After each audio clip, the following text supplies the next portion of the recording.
Hello everybody, my name is Susana Mulligan and of course you're watching the Real Life Genius channel, and today we are going to be talking about what is an enlightened relationship. I figured I'll start doing one of these videos about relationships just because I have worked as a counselor and a lot of people seem to have the same questions that I have, and so I figured that I will look at relationships from a kind of enlightened view and see what some of the relationships that enlightened have in common. So of course we are all energetic and emotional social beings, and we experience life in an sea of emotional ebbs and flows and energetic pushes and pulls and social interconnectivity. And of course human beings experience life through relationships. We're feeling human beings, and so associations are really important to us. Our intimacy with romantic partners is extremely important to us. And our relationships are so vital to our existence that their quality and status have the power to alter every aspect of our lives. From living situations to employment to our beliefs about ourselves, and so we keep changing all this all the time, our emotional states. For most people, the relationship with a romantic life partner is of supreme importance and receives a tremendous amount of energy. If you go into Amazon and you search, or even in Google, and you search for love or relationships or soulmates, you will have and reveal millions of self-help books and romance novels on such topics. In recent years, online dating sites abound of books and romance novels, and there's no questions that those who are single are still seeking the one or the one. And those who find themselves in relationships are often restless and to seek improvement and deeper connection, especially in this day and age. Some of us are experiencing personal transformations, energetic shifts, seeking partners who are in alignment with our higher selves, and rather than continue to live out of the patterns of the past, which is something that we don't want to do, we are seeking a deeper connection and enlightened relationship of sorts. A soulmate. Some people can call it a soulmate. So how do we know if we're really actually with the person that we're supposed to be? How do we know that that person is with us because of the love that they feel, or there's something deeper, there's something else? It seems that a lot of people have motivations these days. However, there is a common misperception about soulmates, mainly that there's only one. And normally we talk about when one individual fills your life, and everybody thinks it's going to be eternally blissful. And this has to do, of course, with the media introducing images for males and females and different roles. So we're going to go and we're going to explain a little bit about all these connections, how they impact our lives. So let me go over here to the next slide, and we're gonna talk about how our relationships impact us. All right, so we have a picture here of a couple, and what is an enlightened relationship? So an enlightened relationship is often one of them in which both partners are actively working. I can't say that word. Actively working on aligning with their higher selves. That is an enlightened relationship. That is the main definition. So as each partner becomes more conscious, aware, and enlightened, he or she becomes better able to operate within a relationship of any kind, from a place of emotional stability empowered decision making, and genuine love. So what are some of the characteristics between a typical relationship and an enlightened relationship? So a typical relationship, for example, will be shared living environment. That will be one of the typical relationship characteristics. Share responsibility for each other's growth, friendship, higher physical intimacy, also improve relationship with, we have seen that a lot of the couples that have a typical relationship have communication strategies in place, compromises, they remember commonalities in between them instead of looking at their differences, and they affect their differences if there are any. And they're also aware of, and this is really important, trigger and patterns. And I'm going to put this over here, but trigger and patterns, so those are important when, obviously, we're not thinking of a couple that is always happy 100% all the time. We're thinking about a normal average couple that goes through some rough spots, and but they know how to fight. They know what battles to pick. So they grow through experience. Now, what is an enlightened relationship? Some of the characteristics of enlightened relationships are, for example, that they share interests and time together, and they have mutual support for growth. They have emotional intimacy and true companionship. Now, if you have a typical relationship and you want to get to enlightened relationships, then there are some things that you can do. You can improve your relationship with by creating a shared life vision, increasing time together, quality time together. And, I've seen a lot of this in couples in which they say, oh, we want to increase time together, but then when they spend time together, for example, they are on electronic devices and not really spending quality time together, listen to each other, helping each other read their potential, and improving their depth of their connection. So it is really important, and in another module I'm going to be talking about the languages of love and how each person has a different language of love. And you have to know you have to know what your language is of love, and then you have to learn your couple's language of love and see how can you reach them, because sometimes both people can be trying to reach to the other person, but because the language of love is different, then there is no real connection. And we see this in a lot of the couples. So let's let me click over here, and I'm gonna go to the next slide just so you can see where does your current or past relationship fall.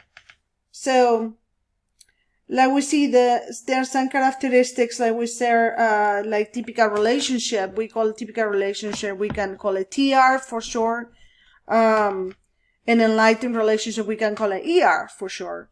And so, like we say, some of the characteristics of the typical relationship. So there a couple that lives together.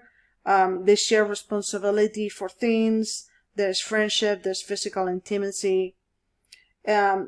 Enlightened relationship, they share interest and time together, but they also support each other emotionally. They support each other's view, and it is a true companionship. Now, one of the things that can influence communication and intimacy is attachment, and we're going to be talking about some of the healthier attachments, and how's your relationship barometer. So I love this picture. They have the one question relationship barometer test is that, will you quit drinking coffee? He asked you to. That's just it's just funny. But so the attachment, they are the TR, or the typical relationship attachment style is a relationship based on need. So relationships are often clingy and based on dependency. and it is common for both individuals to withdraw from friends and family to be in this relationship. They are basing their identity on the relationship, and they experience a lot of drama. And as you can see, a lot of these characteristics is, you can see this in very younger people, right? When they start their first relationships, in which there's a lot of drama.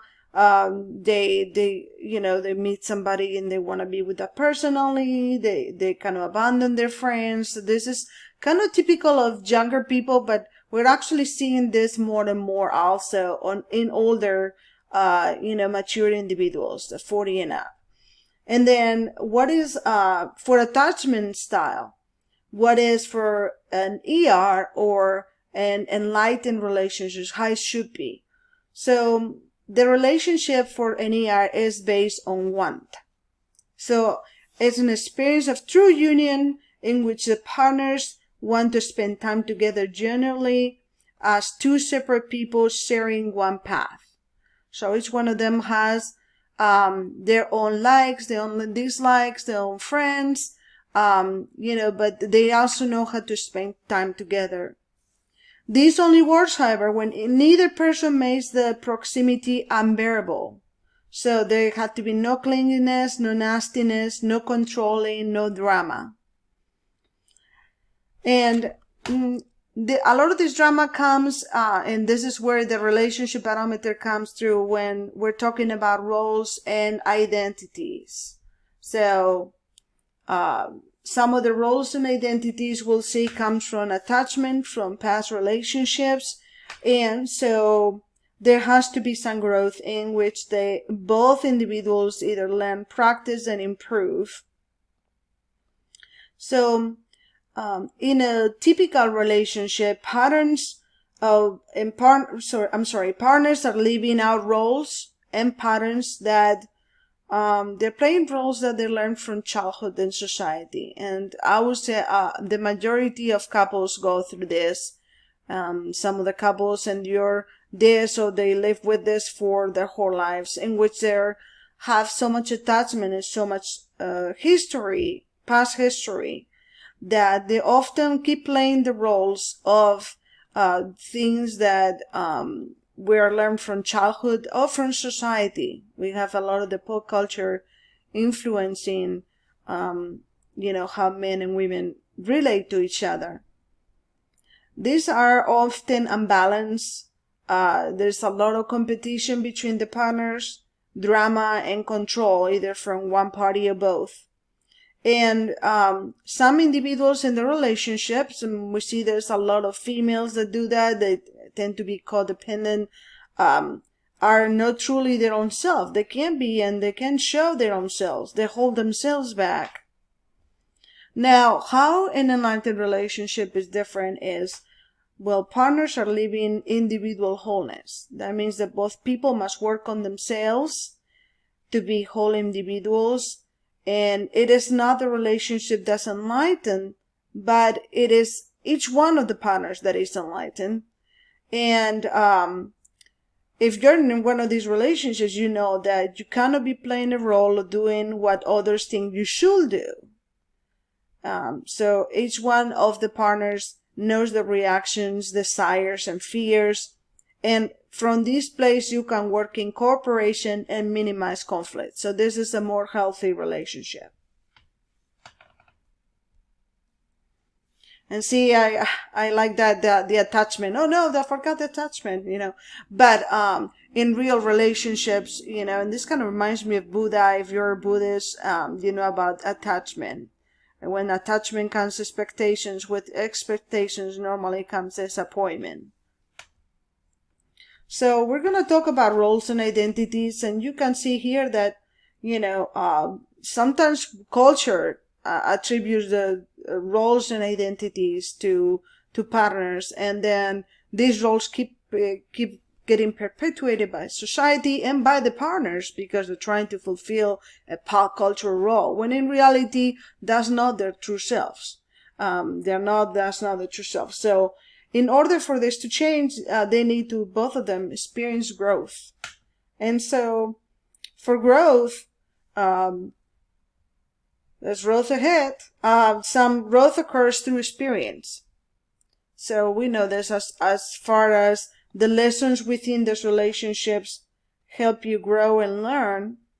And sometimes it can be more difficult. Sometimes the growth is very easy. And if you see another one of my videos and when we talk about chakras and vibration, you may be thinking like you connect with somebody right away and they're more like you, so some things might be easier. But that doesn't mean that because a relationship is more difficult, and this is another one of those myths in relationships, that doesn't mean that the relationship is worse. And so that normally means that the relationship needs to grow. So relationships help people become conscious of themselves by mirroring back to the other person their inner fears, the unconscious role, expectations, and also emotional and communication patterns. By working on yourself within the relationship, you benefit your relationship as well as you grow as an individual. And that's the main point of going from what is a typical relationship to an ER or enlightened relationship. Now, this growth doesn't stop when you come to an enlightened relationship. You can achieve an enlightened relationship by growing through experience with the relationship or by growing as an individual, but either way, this serves as a platform for both partners to reach self-actualization and through mutual support of each other's of dreams and talents.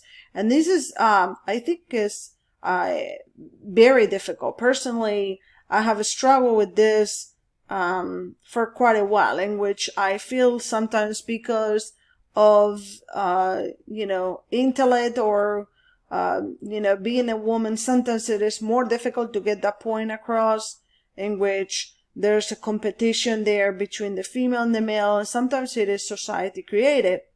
But it is, you have to be able to realize, that you have to grow, you have to be yourself in a relationship, and you have to be with a person that is going to support you, your dreams and talents. So, two people can create a functional, satisfying relationship if they put both effort in the relationship. And we can see that in some cultures, like the Hindu culture, for example, this is part of their tenets, in which they have an arranged marriage, because they do believe that they can create a functional, stable relationship, even if they have to put a little bit of effort, but with people that have more in common. So let's see how John Dewey said, we don't learn from experience, we learn from reflecting on experience. Now, we have some things that, as far as growth, the relationship actually has to, both partners have to want the relationship. Both partners must want to know themselves well, and this is, I think, is the most difficult part, in which once you start doing self-growth and learning about yourself, sometimes you're going to find out things that you don't like about yourself. And sometimes you're not going to want to look there and do the work.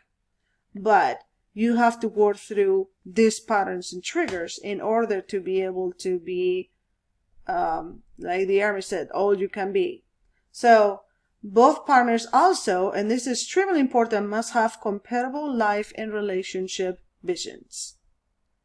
There's always going to exist friction and intimacy and communication problems if both partners don't share the same life vision.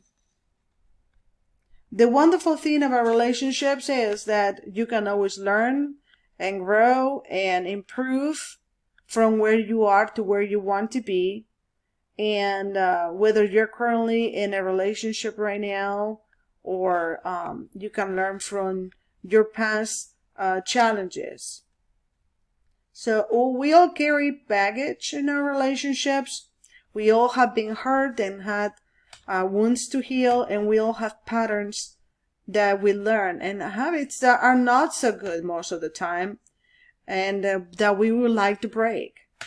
So what is good about this is that there's expectations low, and he says, oh, my expectations just get lower and lower. That's great. Eventually I'll be able to meet all of them. So he's like, just trying to describe what happens with expectations. You have to be careful with the expectations you set up, because sometimes, and I see this in relationships too, that people try to change somebody through the relationship. They try to make them look more like them, or think more like them, or act more like them. And there's always a partner that will try to change more than the other partner in order to accommodate this. But over time, this only causes problems in communication and resentment and things like that. So self-reflection is a good place to start. And some of the questions that I'm going to pose to you, and you can comment below. If you subscribe to my channel, you can comment below. So reflect on your partner's relationships and other adults that you observe when you were a child, and think about what roles and expectations and beliefs about relationships you learn from them. So that's something, because we tend to carry things that we have learned by the age of 7. We tend to recreate what was missing on our mother's or parents' relationships. Also, think about your earliest adult years and ask yourself, how would you have described a typical romantic relationships? And this is really important because you can see patterns and cycles, and how people keep choosing the same partners over and over and over. So, were you expected to be a male or a female role? Maybe you were a female, but you were expected to be into a male role by, being the protector, being the support, or anything else, or the other way around. Was your view on relationships positive or negative when you were a teenager? And how would you like to replace all these actions and values? Because once we learn, okay, this is what I don't like, this is what I thought, this is what I'm learning now because I'm growing, then how you're going to replace all those values there. This is important. Sometimes I'll ask people, what things do you want in a relationship? Or what things do you like in your relationship? How would you like your relationship to be? And normally they tell me the things that they don't want, the things that are happening now that are bad, or they're challenging, or they're difficult. And sometimes I'll ask them, well, what do you want in a relationship? I don't know. I haven't thought about that. So that's important to think about, because you need to think where you want to go. And one of the questions that was extremely important, and I thought it was important for me, that was a difficult one to answer, was, what roles do you believe men and women are supposed to play in a romantic relationship? Who taught you these roles? Where did you learn these roles? And another question that's very interesting is, this role that you're playing right now, why it doesn't feel right to you? What role will you need to change in order for you to feel in alignment or stable? Okay. And this comes with expectations. And some of the expectations might be, for example, well, I expect men to be, and you can fill in the blank. I expect men to be, strong, for example. I expect men to do things like, like I'm very traditional. Like, I expect men to pull the chair when I'm about to go to a table and eat, for example. Pull the chair for me, or open the door, or things like that, that maybe some people consider that are not part of the role. How you expect the women to be? I expect the women to be feminine, or I expect the women to be knowledgeable. I don't know. You fill in the blank. And some of these expectations true? So are these some of these expectations true? So all of these questions. And we're going to talk about some of the following common relationship beliefs. So do you believe on the following common relationship beliefs? For example, I used to believe this one. The right relationship should just work. I used to believe one, and I think a lot of my female peers believe this. The right relationship should work. If I'm working on it, the right relationship should work. Another one is you cannot change another person. You cannot change another person. Another one is it's normal to yell at your partner or relative or friend from time to time. And this one is another one that's very much a myth and very imbued and put into our culture and all kinds of TV shows, and relationship drama is just part of life. How many of you are drama junkies out there? You can comment on this channel, subscribe and comment on the channel. I actually believe the next one. There is the one. There is the one. There's only one for me. That's it. And this one is also very basic and the cause of a lot of communication problems. Everyone basically experiences love the same way. So I experience it that way. I think that way. So my partner should know how to read my mind. Should know when I'm feeling this way. Should know this is a very common complaint among females. And of course, if you're in denial, their relationships I still growing do not affect my relationships today. I mean, I never heard anybody say that so far, but I don't know. The belief that the right relationship should just work. Even great relationships deteriorate with patterns, and our relationships take conscious effort in order to work. And all have periods that due to life stressors, the relationship isn't gonna be working as well as in other times. So it's not like a relationship that has Disneyfied, like Disney. Everything is, 100%, great all the time. A big one that a lot of men complain about their females trying to do is you can't change the other person. You cannot change the other person. You're trying to change me, So yes, you should understand that although people do change, you cannot make them change or count on them changing in the way that you wish. Nor will you want them to change for you, because if they change for you, then obviously they're not going to be the same person. It's not going to be also a lasting change if that person is trying to change for you. Another thing, when we're talking about addiction or a behavior problem, things like that, that's a completely different thing that we're going to talk in another video. But we're talking about, oh, he didn't bring me flowers today, for example. He forgot about bringing me flowers today, and I thought that everybody else brought me flowers and he didn't bring me flowers. So therefore, blah, blah, blah, blah, he is this way or that way, So also, bring out the best of people, and you're attracting desirable behavior by tending to your own attitude and vibration before interacting with them. So if you expect to be engaged in a person in a positive way, then your attitude should be in a positive way. You should have a positive vibration. I like this, how they said, oh, you have to get into a good mood before you engage with a partner in communication. You really have to know when you are especially arguing, you have to know how to argue. You have to pick your battles sometimes, right? We all have heard that.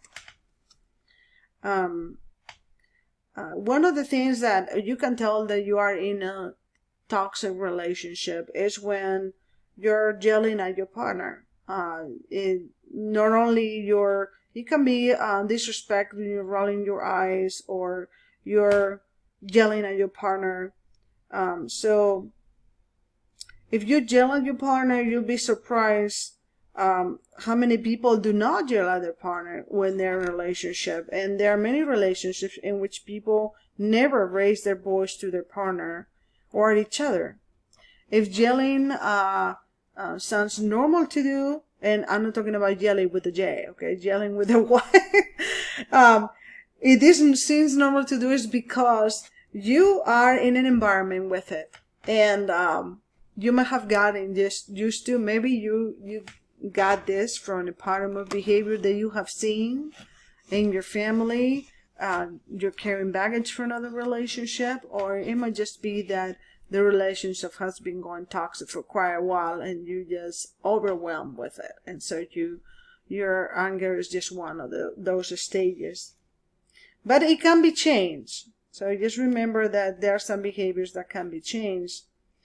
Now again, you might be surprised how different other people's lives are, and each one of us has a blueprint of expectations and experiences.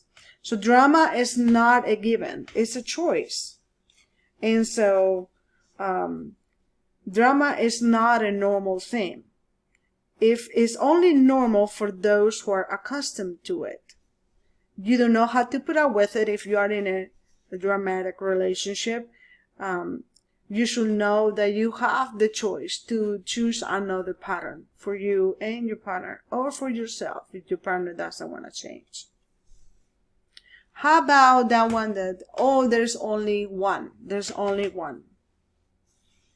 Well, a lot of people go through a lot of stress of trying to find the one. But rest assured, relationships are learning experiences which are good for your soul's growth. And it is not a pass or fail to hunt for the one. I used to feel that way when I started dating back 10 years ago, in which I was like, I want this, I want that, it has to have this, he has to be this way, he has to have this education, he has to be this tall, he has to be this, and you put all this list of options in front of you, and then you're like, oh, I'm gonna find the one. I'm gonna find the one. And the concept of one true love or an ultimate soulmate, some people call so, is romanticized in Western culture, and in a way that gives a false image of there being only one person on this earth that you can have a fulfilled, happy, and enlightened relationship with. And people can have multiple soulmates through their lives, each serving a different purpose. So soul connections can be soul agreements made with intention of playing certain role in your life for only a period of time, and to be able to teach you a lesson so you can grow. There might be an ultimate soulmate for you, but who wishes to share a life with you. However, it might take others beforehand in order to prepare you for this relationship.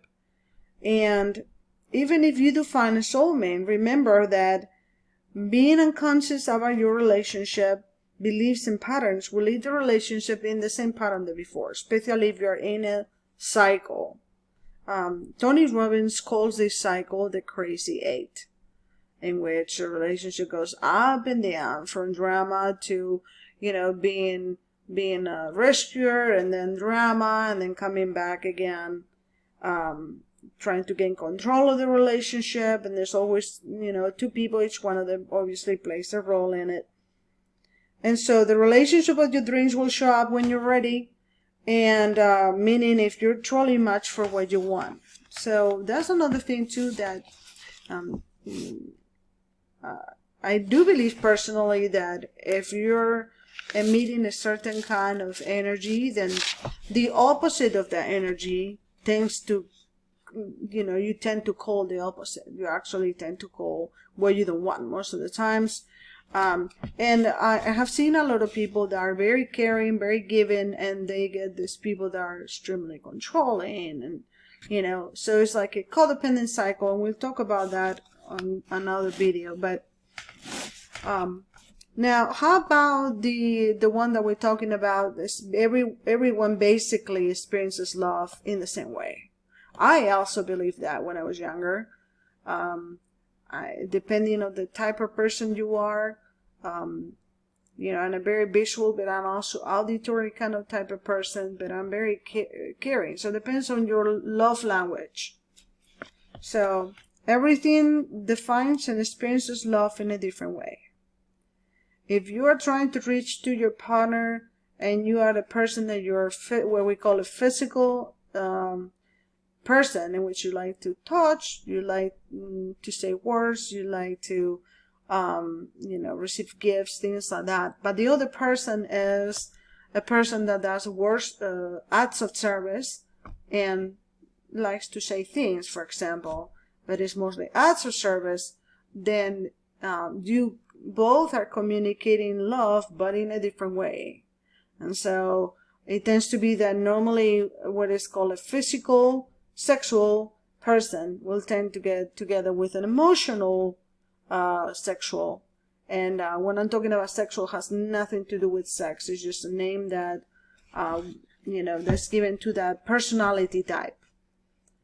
And so there's always like different attachment styles that go together.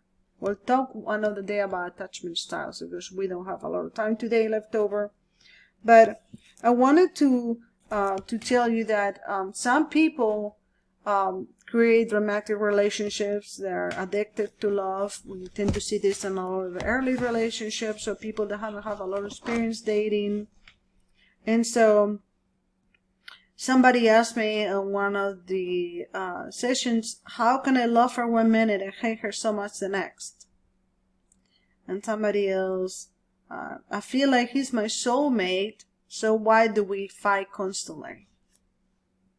This sounds familiar? So you're not alone. Most love relationships eventually turn into love-hate relationships. Feelings of love can turn into drama, hostility, attack, or withdrawal of affection.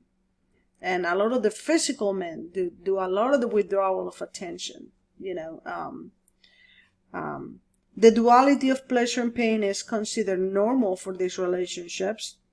Many people believe that if you love the person, it will all work out. But sadly, that's not the case. The reality is that a relationship will probably get worse. Other areas of your life will begin to be affected. And you snap at your children more often, or you fight in front of them, you cry, you withdraw from your friendships, you're distracted at work. All of these things can actually affect you. And so we're going to be talking about drama cycles.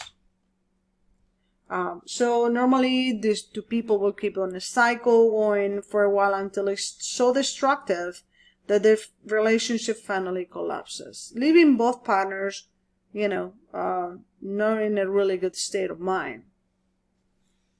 So for example, let's say that you're attractive to someone and you marry, and now this person has an addiction and you're trapped with an impossible addiction, and you're stuck in a destructive game in which sometimes it makes you feel so good, you're in seventh heaven, and other times the relationship eating you alive and you feel like you can't escape.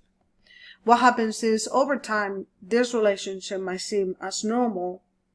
And so normal is something that you want to strive for and you have had it before, but you know how to get it back. So if you want to stop this love and hate cycle, you need to know why it happens, how to make changes before the relationship drives you completely bonkers. And you know, so we're going to look at some of the drama cycles. So drama cycles, and I found this online. I kind of the triangle's a little bit on the right is a little bit kind of misleading, but I do like the one on the left, in which you see the persecutor, the victim, and the rescuer. And this is what Tony Robbins called the crazy eight. So it's called also the compassion cycle in this, but So first, let's think about relationship. And the first step, okay, so you're in love. You feel alive. Your life feels more meaningful because you have someone in your life that needs you, that wants you, that makes you feel special, and you feel whole. And that's just great. The feeling can be so intense that the rest of the world fades away, and as you feel as if you're healed, your pain is gone. This is only a temporary thing. It's called the honeymoon effect for most couples. And so then comes the second phase. It feels great until your partner fails to meet your needs and expectations in some way, and you develop a feeling of neediness and clinging. And this can happen in average normal relationships too. But then this is when we start with part 3, when you're addicted to the other person. You don't realize that all these euphoric feelings that you have experienced at the beginning with the honeymoon effect were chemicals, reactions and hormones produced by your brain when you are in love, and that's a really good feeling. So he or she is like a drug. You are on a high. When she's available, you want to be there.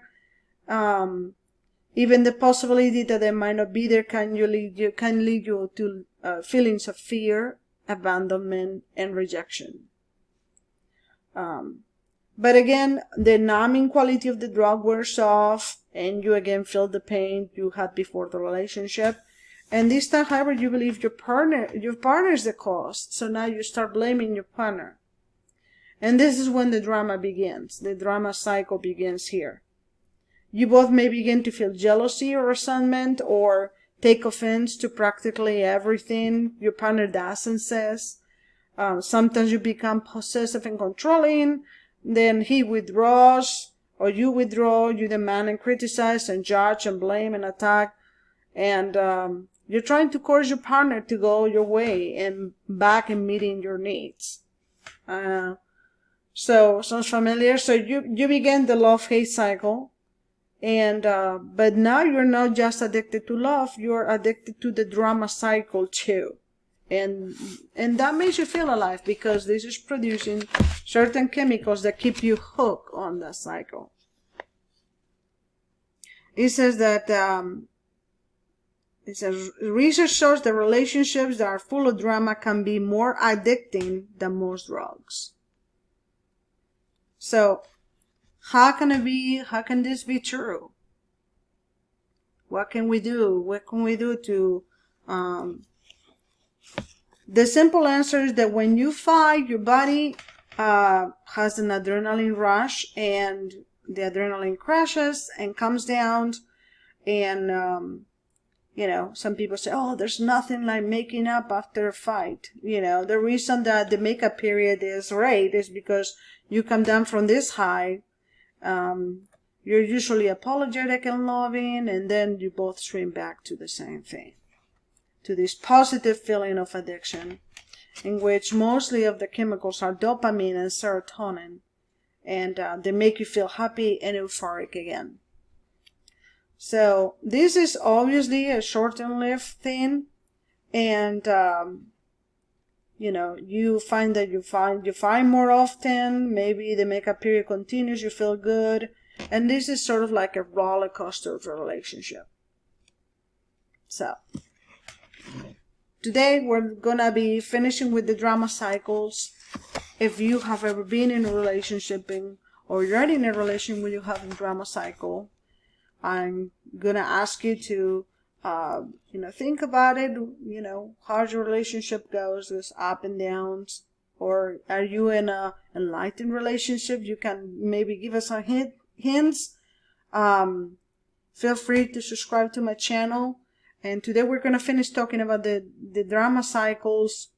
And then on the next video, we're going to be doing a quiz on the 5 love languages. And I'm going to be talking about how to understand what makes your partner feel love, and how to seem more appreciated by your partner. And just to leave you with a message, Love isn't finding a perfect person. It is seeing an imperfect person perfectly. So thank you so much for subscribing to my channel. I hope you enjoy this. And I know it's quite a long video, but it's supposed to be in little pieces or whatnot. But I decided to do a class today on drama cycles and what is the difference between a typical relationship and an enlightened relationship. Thank you and have a good day.